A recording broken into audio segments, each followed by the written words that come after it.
Jóvenes cachimbos, buenas tardes, los saluda el profesor Rolando Rocha de Habilidad Verbal.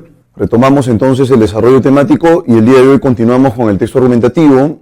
Previamente, la semana anterior habíamos desarrollado algunos ejercicios sobre la estructura de la argumentación y el día de hoy lo que corresponde es evaluar de manera muy puntual el tema de falacias. Hoy día vamos a desarrollar en rigor cuáles son las falacias más conocidas y vamos a abordar algunos ejercicios muy puntuales al respecto para que puedan tener más o menos en claro cuando estamos frente a estas afirmaciones movidas por las emociones.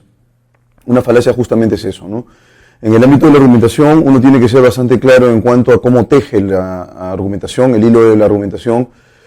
Las aseveraciones tienen que ser lógicamente compactas, pero además uno puede contar con evidencia empírica también cuando el tema de discusión así lo amerita. Sin embargo, es posible encontrar en el ámbito de la discusión el uso justamente de falacias en la argumentación. La persona entrenada sabe a la perfección que está frente a una falacia en concreto, pero es posible que las personas que no están entrenadas en este tema puedan asumir que lo que se está afirmando sea más bien válido desde el punto de vista lógico, ¿no? Es lo que vamos a intentar el día de hoy cubrir temáticamente. Vamos a ver algunos ejemplos de falacias conocidas que de hecho no son las únicas, hay un conjunto de falacias muchísimo más amplio, ¿no? Han precisado de una serie de viñetas que van a servir para reflejar, creo yo, de manera aproximada lo que es una falacia. Una falacia en rigor puede ser un poco más compleja, ¿no? Pero, ya que estamos en un nivel preuniversitario, las principales falacias van a ser esgrimidas aquí. ¿Qué entendemos por falacia en el ámbito de la argumentación? En principio, la falacia es un procedimiento que no debemos usar, a no ser que el objetivo de la discusión sea ganar la discusión, y eso sea todo, no ampliar nuestro marco de conocimientos o mantener una discusión edificante. Si el objetivo es ganar una discusión, el uso de falacias puede servirnos siempre que el público objetivo que escuche, ¿no es cierto?, nuestra deliberación sea un público no entrenado en el ámbito académico. Pero en el texto escrito, ya que puede haber una retroalimentación muchísimo más lenta pero también más activa, debemos evitar, por supuesto, debemos cuidar no utilizar falacias, porque eso hace de nuestra argumentación inconsistente. Entonces vamos a empezar con las falacias más conocidas. Las falacias son recursos en realidad sancionables, si uno quiere articular una argumentación sólida, y están movidos por las emociones. Voy a colocar simplemente un ejemplo puntual.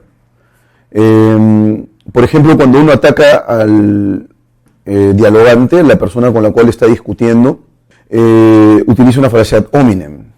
Cuando uno tilda de ignorante a alguien, por ejemplo, cuando lo tilda de terruco, lo tilda de facho, lo tilda de guachafo, en el ámbito de la discusión, eso es simplemente una falacia ad hominem, ¿no? Y lo que se está discutiendo es una cuestión trivial, que probablemente tenga que ver con algún atributo de la persona, pero no el meollo del asunto, que son los argumentos que la persona está esgrimiendo. Hay falacias y falacias, o sea, hay falacias ad hominem muy sutiles. Uno tiene que estar muy atento acerca de cómo se utilizan. Lo grosero y grotesco es utilizar el insulto directo, ¿no? Pero es una falacia que tenemos que evitar y es una falacia muy conocida. Vamos a empezar entonces justamente con esa falacia a continuación. Vamos a revisar algunas de las viñetas y vamos a colocar algún ejemplo adicional si acaso es menester. Bien, entonces aquí en el cuadernillo, mis queridos cachimbitos, tenemos un caso de falacia ad hominem. Dice, alguien que viste tan mal no puede tener razón. En realidad, la falacia consiste en no cuestionar el argumento, sino más bien cuestionar a la persona, por alguna razón, ¿no? La persona, digamos, reniega mucho, por ahí ha sido enjuiciada, no terminó el colegio. Ese tipo de afirmaciones que atacan a la persona pero no impugnan el argumento es una falacia ad hominem. Probablemente uno pueda verse sorprendido por ese tipo de falsa argumentación y pensar que en efecto se cuestiona el argumento, ¿no? Ese es para una persona no entrenada. Y aquí justamente el ejemplo nos da alguna pista acerca de eso, ¿no? Alguien que dice tan mal no puede tener razón. Acá se está atacando a la persona en rigor, ¿no? Continuemos con las falacias que han planteado esta semana. El argumento ad populum es una falacia también muy utilizada, que consiste en atribuir la validez de una afirmación en el hecho de que es aceptado por mucha gente, ¿no? Entonces uno puede decir, bueno, la Tierra es plana porque todos piensan así, la Tierra es plana porque la mayoría lo cree, la mayoría lo piensa, la mayoría lo asume, la voz del pueblo es la voz de Dios. Y entonces esta falacia consiste en atribuirle la validez a una afirmación en el hecho de que muchas personas la aceptan y por supuesto que la mayoría no es garantía de nada en absoluto. Finalmente, la mayoría puede estar completamente equivocada, si sea una persona nada más que piense lo contrario. Ya que todos respaldan una afirmación, entonces todo el mundo me da el sustento para decir que esta afirmación es sólida y válida. Esa es una falacia ad populum, ¿no? Aquí tenemos el siguiente ejemplo, redonda, todo el mundo sabe que es plana, ¿no? Todo el mundo es la mayoría. Eso es una falacia muy utilizada, por ejemplo, por Vargas Llosa para defender las corridas de toros, ¿no? En realidad su defensa de las corridas de toros están plagadas de falacias y uno podría fácilmente reconocerlas y en consecuencia definir que no hay pues propiamente una estructura argumental ahí. Luego tenemos el argumentum ad verecundiam, que es la apelación a la autoridad, pero aquí hay que tener un poco de cuidado, ¿no? En realidad uno puede incurrir en el uso de una falacia de autoridad o falacia ad verecundiam en dos casos. El primer caso tiene que ver con utilizar a una persona autorizada en un tema que no es de su competencia, ¿no? Por ejemplo, estoy discutiendo sobre un tema de economía y utilizo, se me ocurre ahorita, no estoy seguro, a Stephen Hawking para defender una postura económica. Bueno, Stephen Hawking es una persona reputadísima en el ámbito de la física, pero no es una autoridad en temas de economía, ¿no? Y a la inversa también, no utilizo un economista para hablar sobre temas de física, es impertinente. Entonces, en este caso, la falacia ad verecundiam, o la apelación a la autoridad, implica utilizar para argumentar o para validar una afirmación, ¿no? Lo que afirma una persona en un ámbito que no es de su competencia. Y aquí hay, digamos, una viñeta ilustrativa al respecto, ¿no? Como novela de literatura recomiendo el vino tinto para combatir la caspa, ¿no? Entonces, puede ser novela de literatura, pero eso no te da ninguna herramienta técnica al menos para poder, por ejemplo, prescribir algo, ¿no? Contra algún tipo de padecimiento en concreto. Y el otro caso de falacia verecundiam es cuando se utiliza en efecto la afirmación de una persona autorizada en el ámbito que es de su competencia, pero la persona no ha publicado en rigor esta aseveración, ¿no? Bueno, lo dijo Mario Vargas Llosa, pero me lo dijo personalmente. Bueno, no hay una publicación formal, en consecuencia también se estaría utilizando este tipo de argumento. Luego, el argumentum ad baculum es la apelación a la violencia, ¿no? La apelación a la amenaza para persuadir. Se suele utilizar esto cuando existe una relación vertical usualmente, ¿no? Entre las personas que están dialogando, discutiendo. Yo tengo la razón y si acaso tú no estás de acuerdo conmigo, prepárate para quedarte sin empleo, por ejemplo, ¿no? Es la apelación a la violencia o a la amenaza la que finalmente define este tipo de falacia en la argumentación. Nuestras mamás siempre han utilizado este recurso de intimidación. Atrévete a salir de la puerta para que veas lo que te va a pasar. Eso, por ejemplo, es una apelación a la amenaza o a la violencia, ¿no? Así que la conocemos muy de cerca. La del argumentum ad baculum, entonces, es un tipo de falacia, no se debe utilizar la intimidación cuando uno discute. Aquí, por ejemplo, también es una caricatura, así que hay que tomarlo como eso, ¿no? Es simplemente una cuestión que nos aproxima un poco a la falacia en rigor. Sin duda elige usted la mejor opción. Y bueno, está con un bate de béisbol, ¿no? Libremente, dice, le recuerdo. Probablemente eso suele ocurrir con muchos periodistas que manejan una línea editorial con la que no están conformes, ¿no? Pero tienen que hacerlo porque eventualmente podrían quedarse sin empleo. Seguimos con la falacia post hoc ergo propter hoc. Falacia que consiste en la relación, es una relación abusiva de causa-efecto, ¿no? La falacia post hoc ergo propter hoc la suelen utilizar los supersticiosos, ¿no? Me ha ido mal hoy día y es porque he visto al gato negro. Bueno, esta relación es una relación falsa de causa-efecto. Y ahí estamos incurriendo en este tipo de falacia. Entonces, por ejemplo, uno puede decir, bueno, los tornados ocurren porque no rezamos, ¿no? Y bueno, hay una falsa relación causa-efecto ahí. Entonces, cuando establecemos ese tipo de relación abusiva en causa-efecto, no hay propiamente una causa que deviene en un efecto real, entonces estamos frente a la falacia post hoc propter hoc, post hoc ergo propter hoc. Y entonces, lo que ustedes van a hacer es, cada vez que se encuentren en el ámbito de las supersticiones, ¿no? Es porque están incurriendo o utilizando este tipo de falso argumento.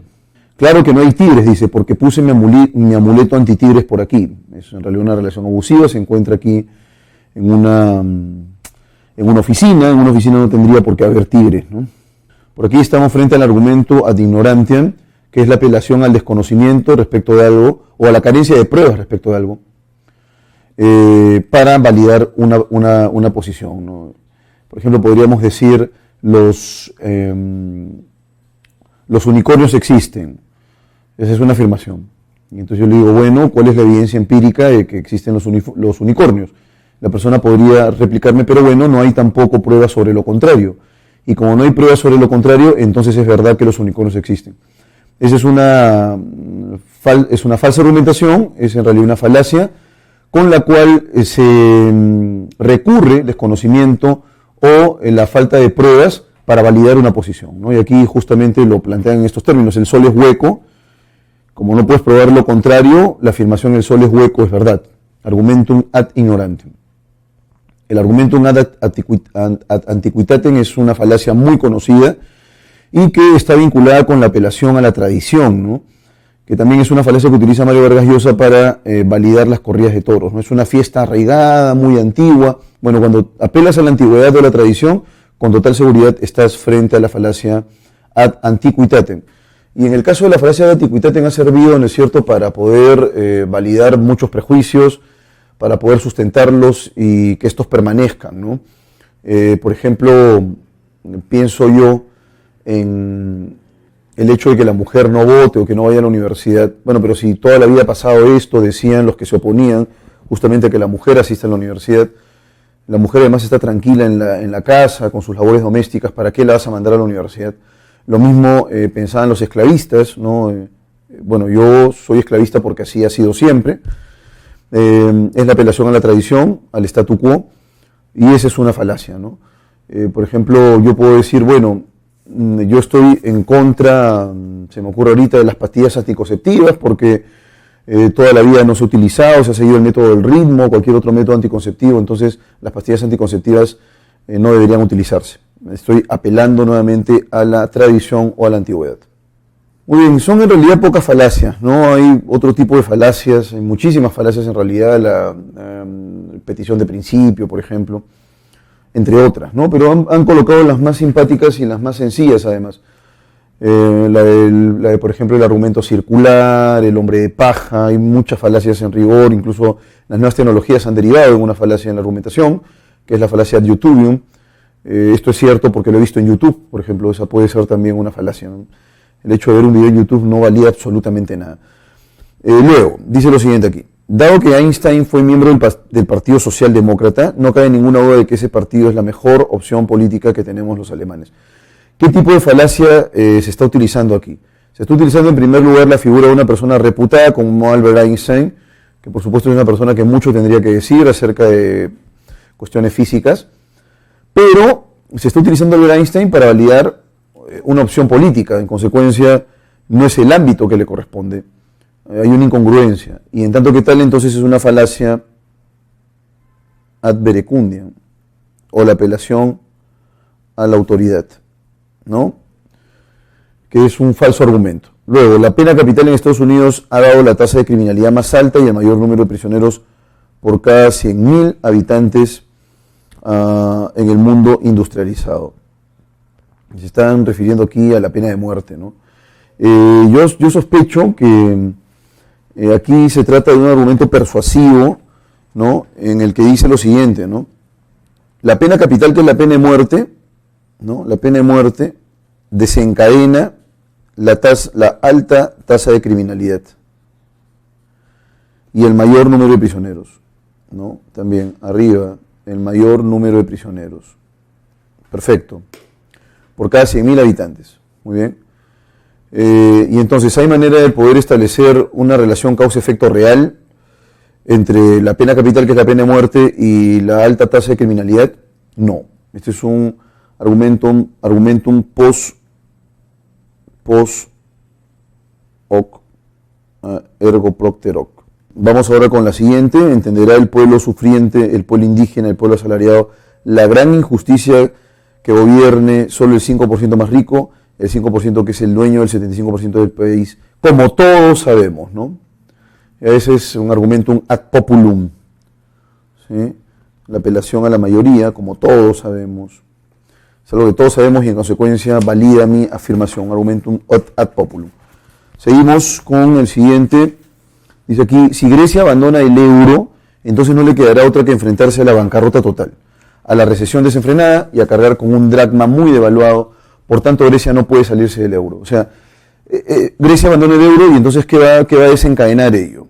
Bancarrota total, recesión desenfrenada y un dracma devaluado.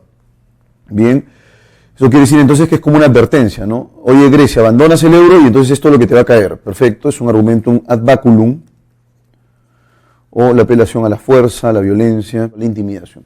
Seguimos con los falsos argumentos.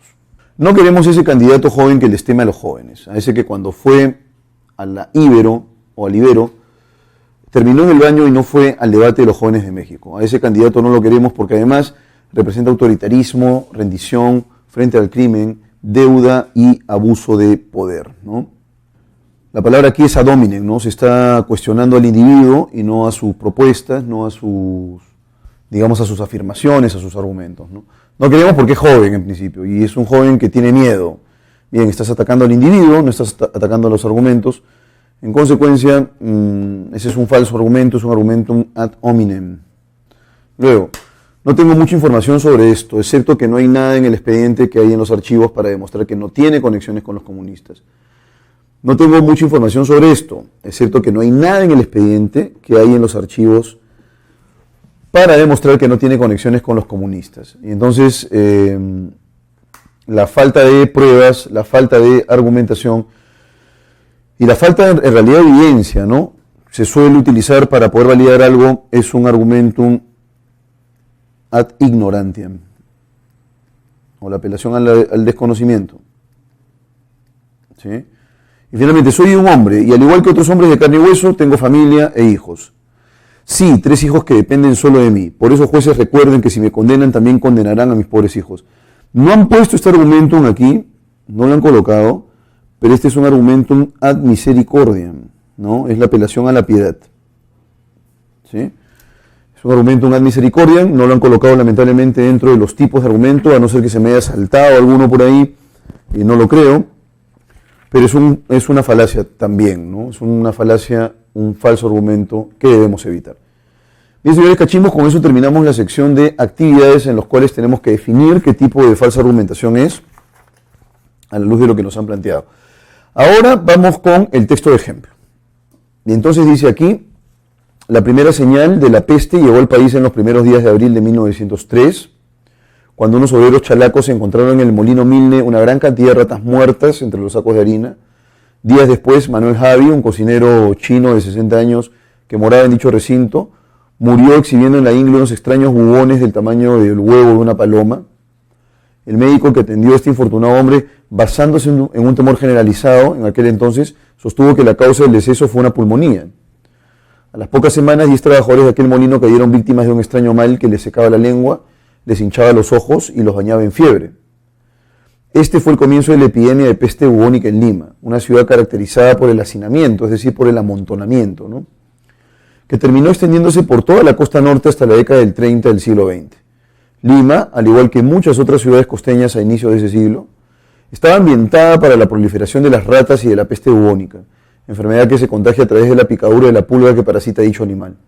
Porque estaba saturada de muladares, con sistemas precarios de desagüe y viviendas hacinadas, sucias y con materiales y diseños arquitectónicos en las cuales los roedores pudieron albergarse y propagarse, conocidas como callejones. Por ejemplo, en 1905, de las 386 viviendas con casos de peste, 126 eran callejones. Muy bien. Ese es el texto en rigor. la peste bubónica y la proliferación a propósito del hacinamiento limeño. Y luego tenemos por aquí una tal estadística muy puntual, casos de peste bubónica en la costa norte del Perú, desde 1903 hasta 1930, y tenemos quinquenio de 1903 al 5, 1906 al 10, ¿no? Del 11 al 15, del 16 al 20, del 21 al 25, del 16 al 30. Y entonces, tenemos en Paita, Chiclayo, Pacasmayo, Trujillo, Lima, donde encontramos en el quinquenio de 1903 al 5 un mayor volumen de personas afectadas en Lima, ¿no? Seguido de Pacasmayo, luego de Chiclayo, de Paita y de Trujillo. Pero en el periodo 1906 a 1910 ya no es Lima, sino más bien Trujillo, el que tiene una cantidad ingente de personas con peste bubónica. Y vean ustedes que el promedio general también se incrementa de 1.873 a 4.300. Luego le sigue Lima, luego Chiclayo, luego Pacasmayo y luego Paita.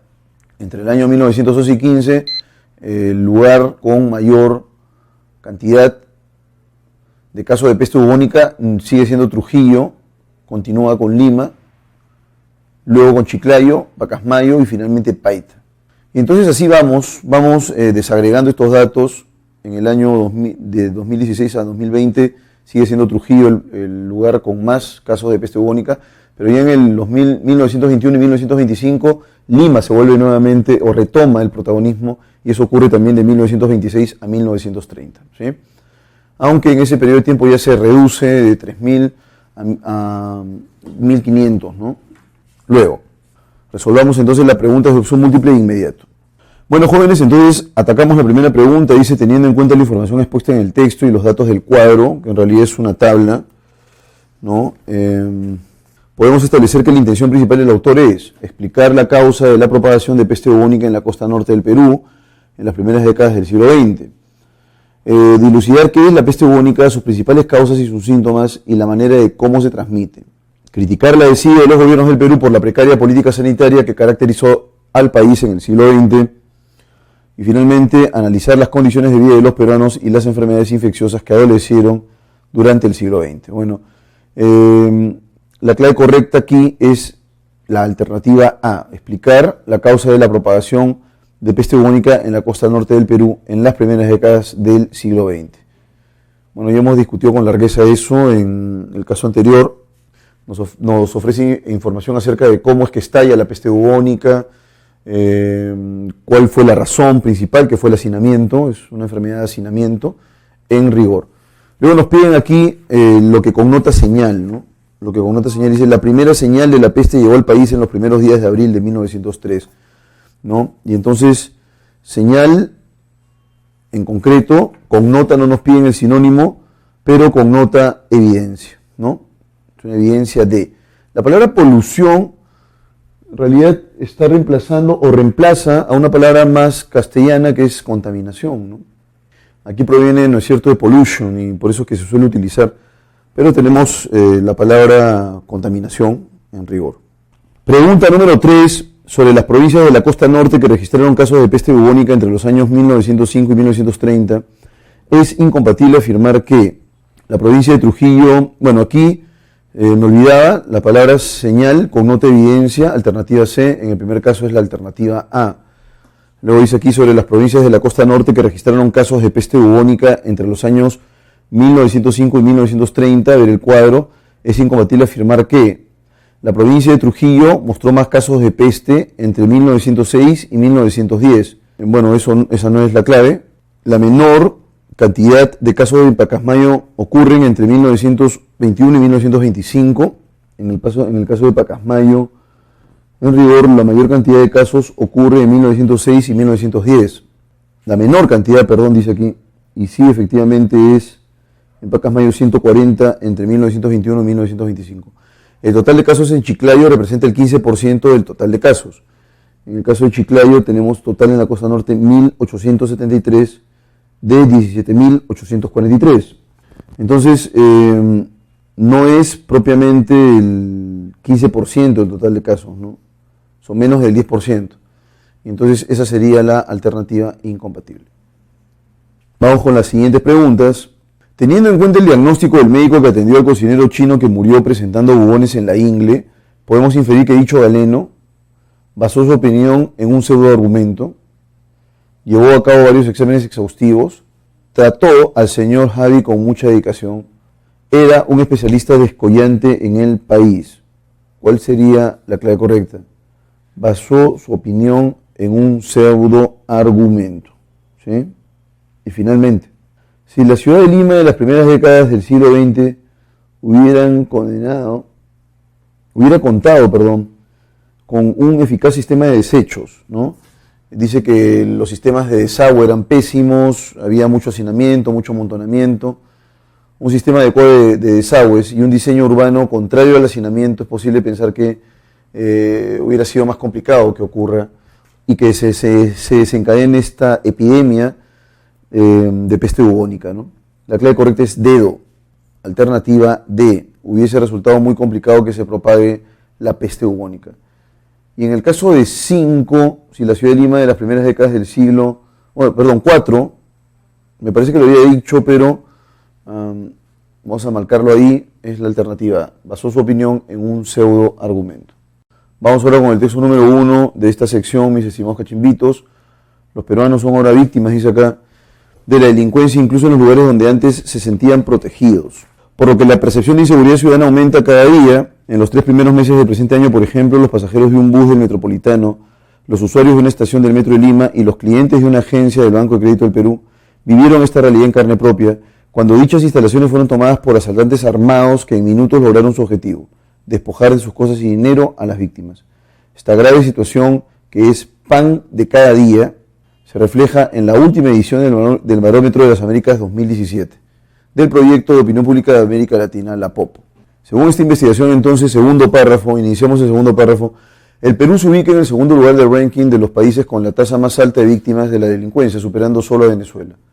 El 33% de los encuestados peruanos respondió que sufrió algún tipo de acto delictivo, hurto, robo, extorsión, en los últimos 12 meses, mientras que el 40.5% de venezolanos afirmó lo mismo. Este puesto que nos sitúa segundos en victimización de la delincuencia en Latinoamérica no tiene, sin embargo, una relación directa con la gravedad de los hechos.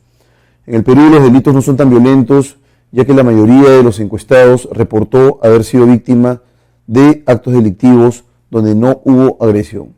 El hecho de que en el Perú los actos delictivos no sean llevados a cabo con agresión permite explicarles a quienes se sorprenden por qué estamos por encima de Guatemala y Honduras, países donde existen pandillas que perpetran crímenes sanguinarios.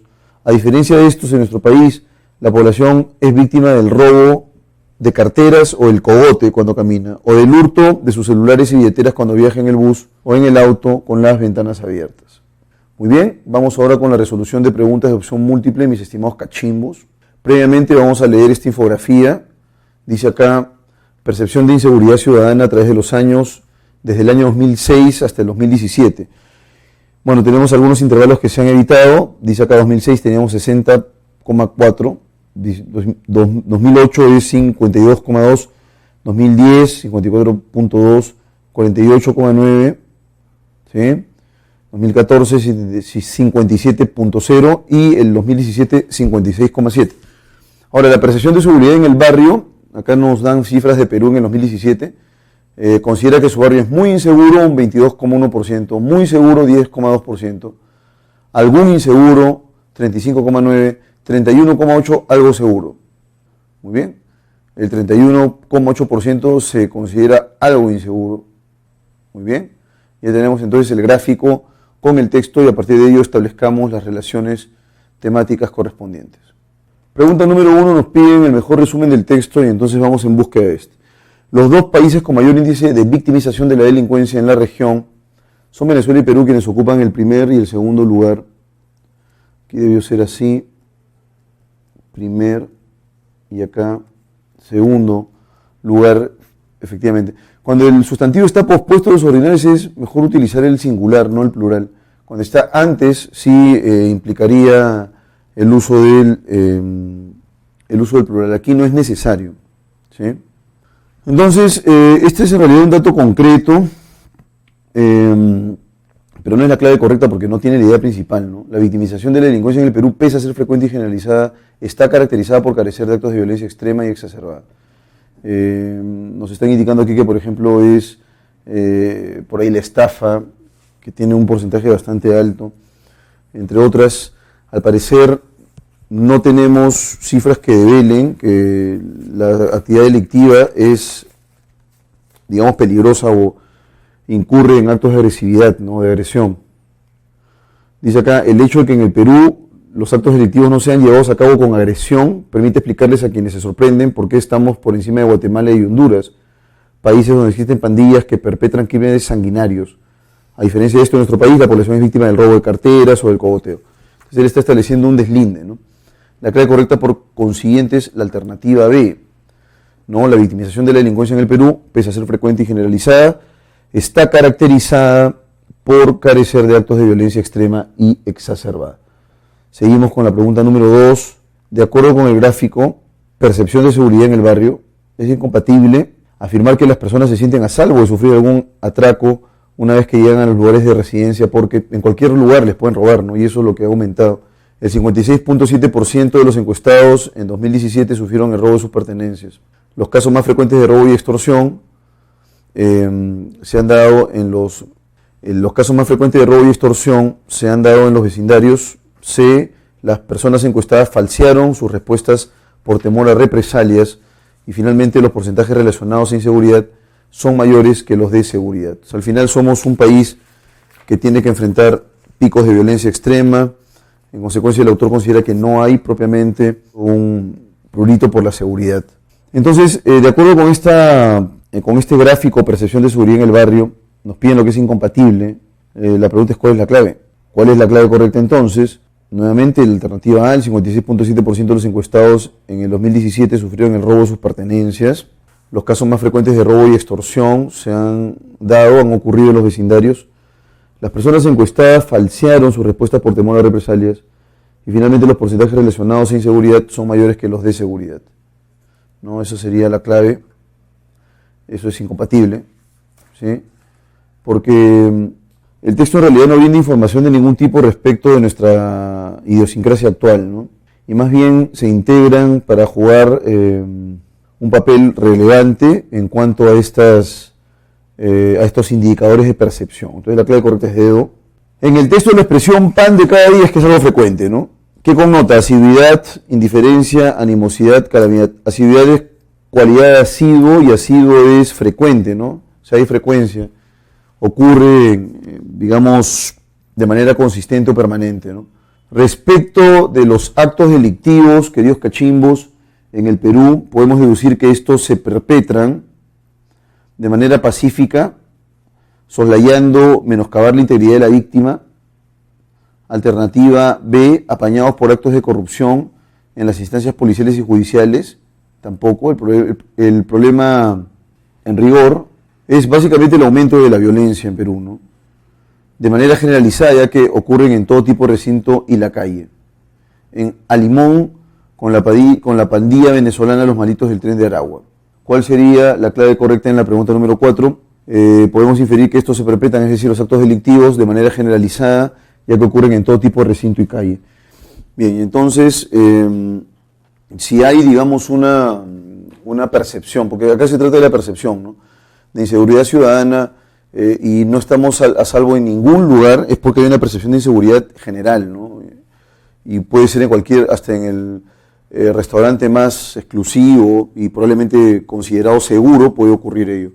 Si en el Perú los actos delictivos perpetrados fueran extremadamente violentos, es posible que su segundo puesto en el barómetro no suscite sorpresa. Los inversionistas desean no invertir más en el país, genera una respuesta de la policía igual de violenta, y finalmente se ve el estado de distopía que caracteriza al Perú. En este caso, la clave adecuada, la clave correcta es la clave A. Su segundo puesto en el barómetro no suscite sorpresa porque efectivamente es muy violento el país y existe prueba de ello, entonces no habría nada que objetar, ¿no? Sería la clave correcta la alternativa A. Ahora, en lo que concierne, mis queridos cachimbitos, a la alternativa B, enano, vamos a definir qué cosa es distopía. Entonces, distopía es una representación ficticia, ¿no?, de una sociedad futura que tiene características negativas, ¿no? Eso es una distopía. Es la configuración ficticia de una sociedad en el futuro cuyas características son negativas, así de concreto. La clave correcta es A.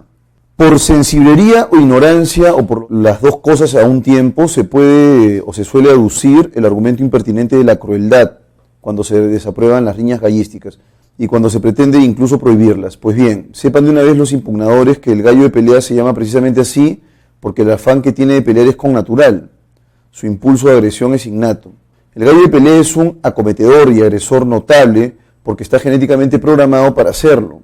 Nadie le enseña a ser agresivo, viene así de fábrica, tal como lo afirmó el etnólogo australiano Irenaeus Abel-Abelsfeld, para quien los gallos de pelea criados en aislamiento combaten su propia sombra a falta de rival e intentan también picotearse la cola y clavarse los espolones. En ese sentido no podemos afirmar que la única y sola razón de su existencia es reñir, y al pretender que no riña se estaría actuando en contra de su naturaleza. Bueno, entonces aquí Marco Aurelio de Negri lo que hace es una defensa de la gallística e impugna la posición de los, a su vez, impugnadores de las peleas de gallos, ¿no? Porque él señala que los gallos de pelea son justamente eso, ¿no? Gallos que de fábrica vienen definidos para pelear, incluso pelean con su sombra, etcétera, etcétera. Dice luego, la domesticación ha conseguido modificar los instintos prístinos, o sea, primitivos, primeros de un grupo de animales, hasta lograr someterlos a la voluntad del hombre. Así, los animales a nuestros servicios, como el gallo de pelea, ha perdido su agresividad selvática y defensa natural, y han adquirido nuevas formas de comportamiento muy en armonía con la unidad, o con la utilidad, y beneficio que presta en torno a la vida cultural. De esta manera, el gallo de pelea ha perdido espontaneidad en su conducta. Asimismo, no siempre la domesticación ha pretendido amansar el carácter de los animales, suprimir sus instintos específicos de lucha y defensa, sino que cuando estos han servido para entretener y divertir, como es el caso de la pelea de gallos, dichos instintos no solo han sido trastocados, sino expoliados, empujando a esas pobres aves a batirse en duelo hasta la muerte no por una gallina, lo que supondría la preservación de la especie, sino para regodear a los hombres con tan execrable espectáculo lleno de terror y sangre donde acuden incluso familias enteras, ¿no? Lo que vemos aquí en este texto de Sanz es básicamente todo lo contrario, ¿no? Una impugnación, una refutación para quienes están de acuerdo con la domesticación de gallos de pelea y en rigor con las peleas de gallo, ¿no? Es lo que se está cuestionando aquí. Vamos entonces con la primera pregunta de este texto. Primera pregunta, de modo medular, el texto se debate en torno a, ¿no? ¿Cuál sería la clave correcta, la gallística como expresión cultural? Eso es lo que se está discutiendo. Si debe ser considerada expresión cultural o no, no. La agresividad innata de los animales, esto es demasiado genérico, son los gallos de pelea en rigor. La agresividad de los gallos de pelea se está discutiendo, si la agresividad es buena o mala, tampoco. La única clave por consiguiente que nos queda es la de la justificación de prohibir la gallística, ¿no? El autor del texto A está en contra de ello, el autor del texto B considera que es menester prohibir esta fiesta de gallos en los cuales se dan despolones, ¿no? ¿Cuál significaría para ustedes, o qué significaría, cuáles de las alternativas contendría una definición adecuada en un sinónimo en concreto de la palabra prístino, que es primero primitivo? El significado es evidente, diáfano, primigenio, básico sería la alternativa D, ¿no? ¿Cuál sería la clave correcta? Prístino es primero primitivo, o sea, primigenio, muy antiguo. Esa sería la clave correcta. Diáfano es claro, transparente, no se olviden, por favor. Claro, transparente, el caso de diáfano. Pregunta número 3. Sobre la domesticación del gallo de pelea, ¿es compatible afirmar que ha servido para que el hombre pueda contar con actividades que le resulten beneficiosas? Porque te piden lo que es compatible, ¿no? Presta servicios en torno a la vida cultural. El texto se dice que debido a la domesticación, ¿sí?, ha hecho posible modificar los instintos primitivos de algunos animales para que estos sean sometidos a la voluntad humana, ¿no? La clave correcta en consecuencia es la A, ¿no? Presta beneficios en torno a la vida cultural. Alternativa B guarda relación con los avances científicos, no tiene nada que ver. El hombre ha tenido un interés crematístico, es decir, económico. Eso por favor coloquen aquí. Económico. Y finalmente ha podido crear toda una industria rentable. Esa no es la clave. Seguimos con las preguntas. de la agresividad, dice aquí, de fábrica, es decir, que el gallo ya nace agresivo, no es que le enseñes a ser agresivo. Del gallo de pelea que alude Negri podemos deducir que se sustenta en los trabajos de un connotado especialista del tema, es refrendado por quienes niegan la agresividad innata de los gallos, permite comprender los desafíos de la domesticación de animales, su punto de vista carece de asidero ya que incurre en una falacia. A. Se sustenta en los trabajos de un connotado especialista del tema. Alternativa B. Es refrendado por quienes niegan la agresividad innata de los gallos. Permite comprender los desafíos de la domesticación de animales en C, y en D, su punto de vista carece de asidero, ya que incurre en una falacia. Y acá en realidad Marco Aurelio dice lo siguiente, ¿no? Quiero que ustedes entiendan lo que dice él. Nadie le enseña a ser agresivo, viene así de fábrica, tal como lo afirmó el etnólogo austríaco Irenaeus Elby Eibesfeld, ¿no? Bien, profesor. Y entonces, ¿usted considera que esa es una clave porque, o es la clave correcta, porque la persona está cometiendo una falacia? La pregunta es, ¿qué tipo de falacia está cometiendo la persona, ¿no? Bueno, en principio tendríamos que definir qué cosa es un etnólogo y a partir de ahí ver si el etnólogo es el que se encarga del cuidado o la crianza o tiene algún conocimiento de las aves, ¿no? Si vas al diccionario de la academia, va a decir especialista en etnología. ¿Qué es la etnología? La ciencia que estudia comparativamente los orígenes y expresiones de la cultura de los pueblos a partir de los datos proporcionados por la etnografía. Entonces, la clave correcta es D, ¿no? Si es un etnólogo, tiene que ver con cuestiones etnográficas. Y la pregunta es, ¿qué podría decirnos él sobre los gallos, ¿no? Y la cuestión genética en ellos? Nada, porque no es una voz autorizada, es una falacia. Si la domesticación hubiese amansado el carácter de los gallos de pelea y suprimido sus instintos específicos de lucha y defensa, entonces la gallística resultaría una actividad intrascendente, la pelea de gallos sería una actividad impracticable, los criadores de aves perderían interés en el negocio, los gallos de pelea ya estarían en peligro de extinción. La clave correcta aquí es la alternativa B. La pelea de gallos sería una actividad impracticable. Bien, jóvenes cachimbitos, abordemos de inmediato el texto 3. El texto 3, y dice así, vamos aproximándonos ya al final de la sección B. Y entonces dice lo siguiente: alguna vez Abraham Lincoln expresó la siguiente sentencia: se puede engañar a todos algún tiempo, se puede engañar a algunos todo el tiempo, pero no se puede engañar a todos todo el tiempo. Hoy, cuando la posverdad surge con fuerza, esta idea cobra vigencia. La posverdad es el uso sistemático de ideas fuerza que manipulan y tergiversan la realidad para deslegitimar a un rival o posición contraria. Es decir, se recurre al uso de frases comunes que carecen de sustento y buscan desacreditar a un oponente, sin entrar al debate de fondo, sin contrastar evidencia.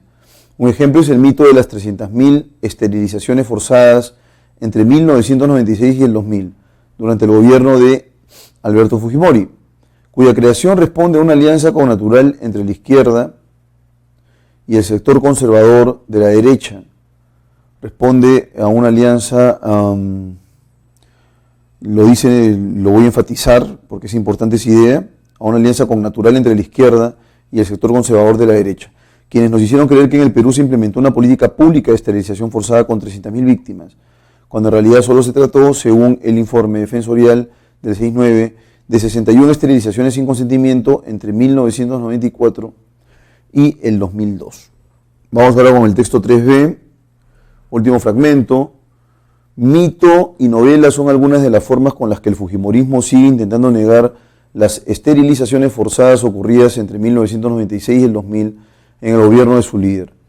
Cuando el fujimorismo quiere ocultar una verdad, recurre, como hizo antes, a economistas, periodistas, historiadores y otros, como la abogada María Cecilia Villegas, autora de un libro anaranjado, que exhala odas a la política fujimorista, citando mujeres felices de acceder a ligaduras, mientras que no recoge ni una sola voz de las víctimas o denunciantes. Muy bien, ¿por qué?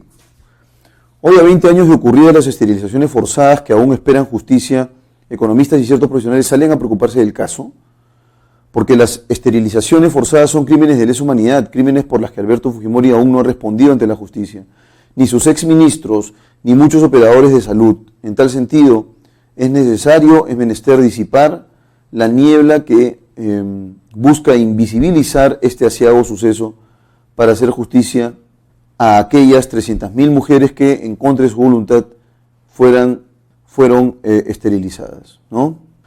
Primera pregunta, ambos textos discrepan en torno a los testimonios de las víctimas de esterilizaciones forzadas en el Perú entre 1996 y el 2000, ¿no? No se están discutiendo los testimonios en rigor, ¿no? En el texto A se habla de posverdad y el hecho de que esa noticia de esterilización sea falsa. El texto B más bien dice todo lo contrario, ¿no? Hay un asidero, ¿sí? El fujimorismo trata de desacreditar eso. Entonces la A no puede ser la clave. La veracidad de la ocurrencia de las esterilizaciones forzadas durante el gobierno de Fujimori. La posverdad como un tecnicismo. No es un tecnicismo, ¿no? Se están refiriendo a los bulos, a las noticias falsas y su proliferación. Entonces la posverdad como un tecnicismo, no están discrepando sobre la posverdad, sobre las implicancias en el plano social que las esterilizaciones forzadas tuvieron en las víctimas. La clave correcta es la B, ¿no? Lo que se está discutiendo es si es cierto o no que haya habido pues un programa de esterilizaciones forzadas. Entonces, queridos cachimbos, la clave correcta es la B. Respecto de esa palabra, posverdad, ¿a qué se refiere? Posverdad se refiere pues a una verdad, es decir, a una verdad aparente, ¿no? A una mentira en rigor, ¿sí? A una afirmación falaz, inventada, a una invención, pero que por supuesto ha calado hondo, ¿no? Entonces, connota una idea artificial, no es artificial, política, histórica, falaz sí, es una idea falsa, ¿no? No hubo esterilizaciones forzadas, solo se han documentado 40, y esa es una mentira, pues, sobre todo cuando ha habido un informe de la Verdad y Reconciliación con datos muy, muy precisos al respecto. Respecto del libro de María Cecilia Villegas, referido en el texto 3b, no se condice con el texto afirmar que dicho trabajo se sustenta en un recojo exhaustivo de testimonios porque se basa en los datos recogidos por el informe defensorial 69. Al ser una propaganda fujimorista, pierde toda credibilidad. Eludieron a las víctimas que denunciaron haber sido forzadas. Los informantes fueron coaccionados a brindar su testimonio. Y entonces leamos un poco lo que dice María Cecilia Villegas sobre el particular, ¿no? María Cecilia Villegas es la autora del texto 3b. Y en ese texto lo que se señala es lo siguiente, ¿no? Dice aquí, nos explica que esta posverdad es el uso sistemático de ideas, ese es en el texto 3a, ¿no? En el texto 3a, en el primer texto. Justamente el argumento de Villegas se menciona en el texto 3b, ¿no? Respecto al libro de María Cecilia Villegas, referido en el texto 3b, dice acá, María Cecilia Villegas, autora de un libro anaranjado que exhala odas a la política fujimorista, citando mujeres felices de acceder a ligaduras, mientras que no recoge ni una sola voz de las víctimas o denunciantes. Entonces, ¿qué es lo que hizo este libro? Bueno, seleccionó de manera acomodaticia a las personas que se ajustaban justamente al objetivo, que era sublimar, sutilizar, atenuar, por supuesto, el carácter condenable de estas esterilizaciones forzadas, ¿no? Porque no era que le preguntaras a la persona, ¿te quieres esterilizar o no? Ibas, digamos, por un chequeo de rutina y salías con ligadura de trompas, ¿no? Entonces, eso es lo que no se dice. Y este libro en realidad es un libro falaz dentro de la lógica de 3b, porque recoge datos seleccionados a dedo, ¿no? Y obvia de manera escandalosa a las miles de mujeres, o a los cientos de mujeres, perdón, que han sido víctimas y que denunciaron haber sido forzadas, ¿no? La clave correcta es la C, eludir, que es evitar. Si fuera rigurosamente cierto el informe referido en el texto 3a, hablar de esterilizaciones forzadas obedecería a una estratagema falaz, una catilinaria efectiva. ¿Qué cosa es catilinaria? Es un insulto de grueso calibre, es un insulto deshonroso, ¿no? Entonces, ¿cuál sería la clave ahí? En el caso de catilinaria no es que sea pues una afirmación para deslegitimar de manera deshonrosa a alguien, ¿no? Una evocación sólida que es un recuerdo y finalmente una inferencia lógica. Aquí de lo que se está hablando al decir que las esterilizaciones forzadas no ocurrieron es que la autora señala que ese es un sonsonete que se repite y que se corresponde con el concepto de posverdad. Dice aquí, la posverdad es el uso sistemático de ideas fuerza que manipulan y tergiversan la realidad. Entonces, al hablar de esterilizaciones forzadas, se está utilizando una afirmación falsa, ¿no? Para crear un impacto. Entonces es estratagema falaz, es una herramienta falsa, en rigor.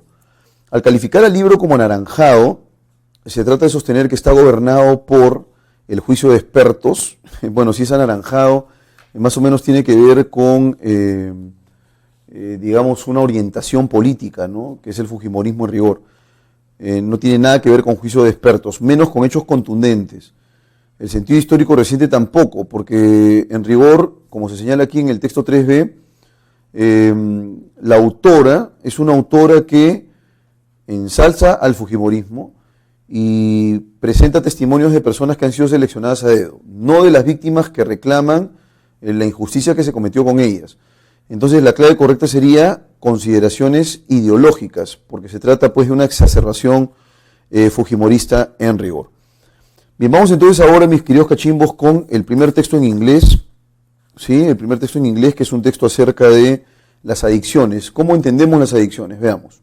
Vamos con el passage 1, entonces. An addiction, una adicción, is a chronic dysfunction of the brain system. Entonces, aquí el verbo principal es el verbo to be, y si es el verbo to be, en la mayoría de casos uno utiliza ese verbo para definir. Parece ser que eso es lo que está ocurriendo aquí. Me voy a remitir al texto de la semana pasada acerca de la diabetes, ¿no? Decía, diabetes es, y parecía que era una definición. Muchos alumnos creyeron que era en realidad un texto sobre la diabetes, justamente. Voy a permitirme retomar un poco esa idea, porque decía, diabetes is a chronic condition, ¿no? Es una condición crónica, with which, con el cual patients can live full lives, ¿no? Los pacientes pueden vivir vidas plenas, ¿no? Esa no es una definición, ¿no? Decir que es una afección crónica o que es una condición crónica no me dice mucho, ¿no? Una condición crónica puede ser la obesidad, una condición crónica puede ser un dolor de cuello, de manera que no es una definición. Ahora, respecto a la adicción, ¿es una definición? Dice lo siguiente aquí. An addiction is a chronic dysfunction of the brain system. Una adicción es una condición crónica, es una disfunción crónica, perdón, of the brain system, del sistema cerebral. That ya sabemos que es un subordinante que involves, que implica, que involucra recompense, motivation and memory, recompensa, motivación y memoria. It's about the way your body requires a substance or behavior. Es sobre la manera, esta es la contracción de it is, es en consecuencia, about, sobre o acerca de, the way, la forma, la manera, your body, en que tu cuerpo requiere a substance or behavior, requiere una sustancia o un comportamiento, una conducta, especialmente, if it causes a compulsive or excessive pursuit of recompense and lack of concern over consequences. Dice lo siguiente aquí entonces. If it causes, si causa, especialmente si causa, a compulsive or excessive pursuit of recompense, ¿no? Sobre todo si causa una búsqueda, porque ese es pursuit, es búsqueda compulsiva u obsesiva de recompensa. And lack, y falta, lack puede ser un verbo que es carecer también, y falta of concern.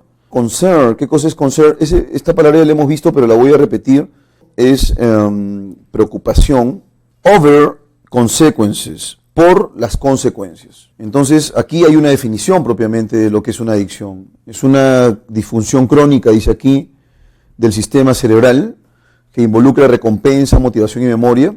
Es sobre la forma en que el cuerpo requiere, o se trata de la forma en que el cuerpo requiere una sustancia o un comportamiento, especialmente si causa una búsqueda compulsiva u obsesiva de recompensa. Y también falta de preocupación sobre las consecuencias, ¿no?, que esto acarrea. According to American Psychiatric Association, de acuerdo con la Asociación Americana de Psiquiatría, 1 in 3 people, una de 3 personas in the world, en el mundo, have an addiction, tiene una adicción, of some kind, o una adicción de algún tipo. Addiction can come in the form of any substance or behavior. La adicción puede venir en la forma de cualquier sustancia o comportamiento. The most well-known and serious addiction. ¿Cómo entendemos esto de the most well-known, ¿no? And serious addiction? O sea, este most well-known está modificando addiction, pero serious también está modificando addiction. Entonces diríamos, la adicción most well-known, más conocida, and serious, y grave, la adicción más conocida y grave, is to drugs and alcohol, ¿no? Es las drogas, es a las drogas y al alcohol. Almost, es una palabra que también ya hemos visto que es casi. 1 in 10 Americans have an addiction to both. Uno de cada 10 americanos tiene una adicción a ambas, ¿no? Es decir, tanto a la bebida como a las drogas. Of the people with a drug addiction, de las personas con una adicción a drogas, more than 2/3 also abuse alcohol. Más de 2/3, la palabra also es también, es un elemento aditivo, también, la palabra que indica adición, también abusan del alcohol.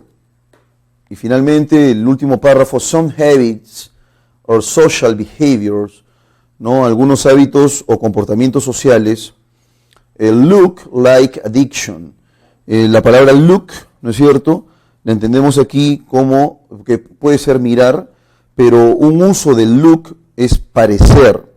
Literalmente aquí dice parece como adicción, ¿no? Pero sería parecen adicción. Algunos hábitos o comportamientos sociales. But in the case of an addiction, pero en el caso de una adicción, a person will typically react. Una persona, digamos, generalmente reaccionará negativamente, cuando they don't get their recompense, ¿no? Cuando no obtenga su recompensa.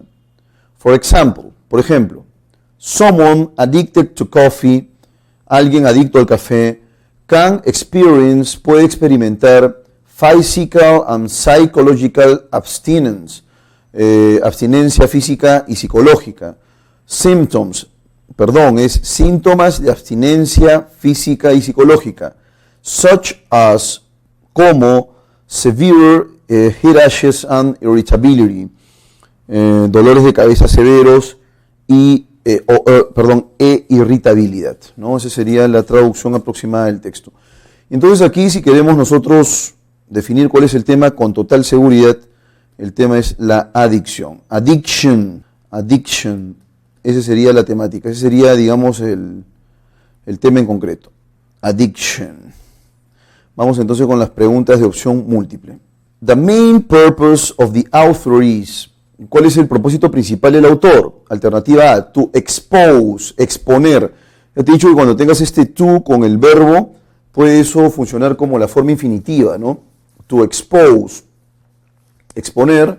Entonces, the treatment for addicts, el tratamiento para los adictos. ¿Nos hablan acerca de algún tratamiento en rigor? No, en realidad está desarrollando el tema de la adicción. Entonces, el tratamiento es treatment. Vamos a colocar aquí tratamiento y por supuesto, esa no es la clave, to detail, detallar, ¿estamos de acuerdo? Vamos a colocar aquí detallar, the types of addictions, los tipos de adicción. To refuse, que es refutar, rechazar. The use of illegal drugs, el uso de drogas ilegales. Y finalmente, to explain what an addiction is, explicar qué es una adicción. La clave correcta, por supuesto, es la alternativa D, ¿no? Partimos de una definición, etcétera, etcétera. The word pursuit implies. ¿Qué implica la palabra pursuit? No sé si habrán visto ustedes la película Pursuit of Happiness, ¿no? Búsqueda de la felicidad. ¿Qué cosa implica? Chase. ¿Qué cosa es la palabra chase? Vamos a colocar aquí persecución. Persecución, eso es chase. ¿Qué cosa es job? Trabajo, game, juego, search, búsqueda. Entonces la clave correcta es search, ¿no? About addicts It is incompatible to say that, ¿no? Respecto de los adictos o sobre los adictos es incompatible decir que only those people, solo aquellas personas who consume substances are addicted, que consumen sustancias son adictas. Esa sería la alternativa A. They sufren from a chronic dysfunction of the brain system. Sufren de una disfunción crónica del sistema cerebral.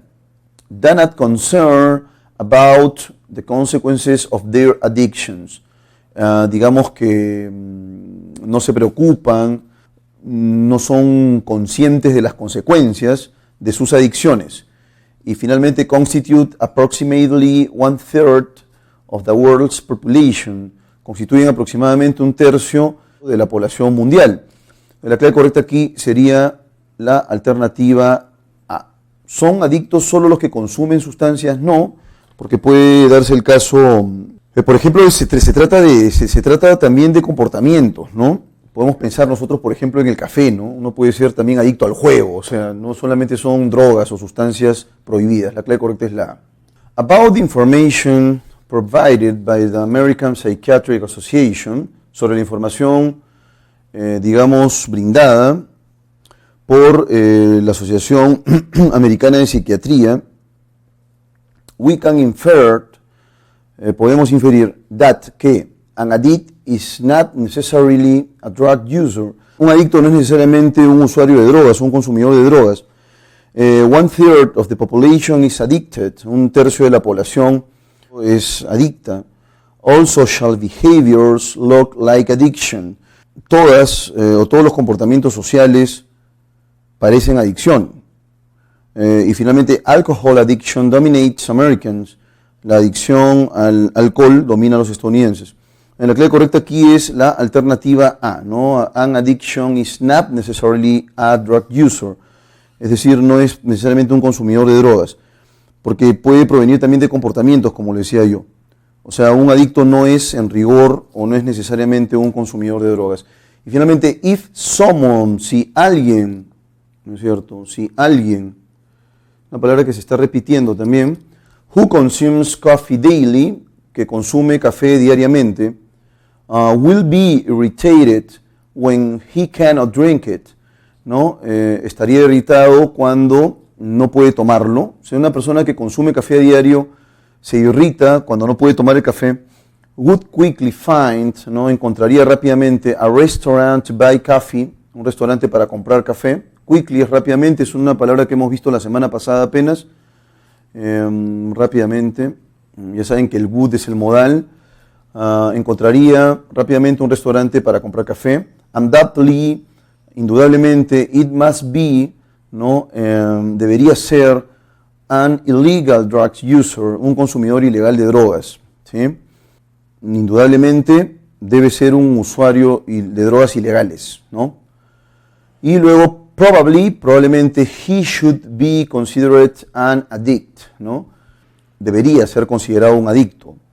Y finalmente, possibly requires being hospitalized to detoxify. Posiblemente requeriría ser hospitalizado para desintoxicarse. La clave correcta es: si una persona consume café a diario y se irrita cuando no puede tomarlo, entonces probablemente debería ser considerado un adicto, en este caso al café. Vamos ahora con el passage 2, que me parece que es un poquito más extenso que el passage 1. Vamos a ver qué cosa es lo que nos depara este passage. The headline of a newspaper is originally intended to attract the reader's attention. ¿Qué cosa es headline? Hablar headline es el encabezado periodístico, ¿no? El titular. El titular of a newspaper, de un periódico. El titular de un periódico is originalmente intended, ¿no? O tiene la intención original, ¿sí? To attract the reader's attention, de atraer la atención del lector, and encourage them to purchase the paper, y alentarlo, eso es encourage, alentar, por eso dice them, alentarlos, o alentarlo, to purchase the paper. alentarlo a comprar el periódico, a obtener el periódico. Luego dice aquí framing, que viene de to frame, que es enmarcar. Frame también puede ser marco, ¿no? Enmarcar the bold headline statements, las declaraciones de titulares en negrita, in the present tense, en tiempo presente, ¿no? De nuevo aquí, framing, enmarcar, the bold headline statements, las declaraciones de titulares en negrita, ¿estamos de acuerdo? Son titulares, statements, las declaraciones, in the present tense, en el tiempo presente, gives them a sense of urgency, les da una sensación de urgencia, an excitement that is assumed to be more enticing to the reader, ¿no? Una sensación de urgencia y excitación, ¿sí? Y emoción, que assumed to be, se asume que es, more enticing, más atractiva, to the reader, para el lector, más atractiva, excitement, más emocionante, que se supone que es más atractiva para el lector. The essence of news coverage, it is immediacy. La esencia de las noticias o de la cobertura de noticias es su inmediatez.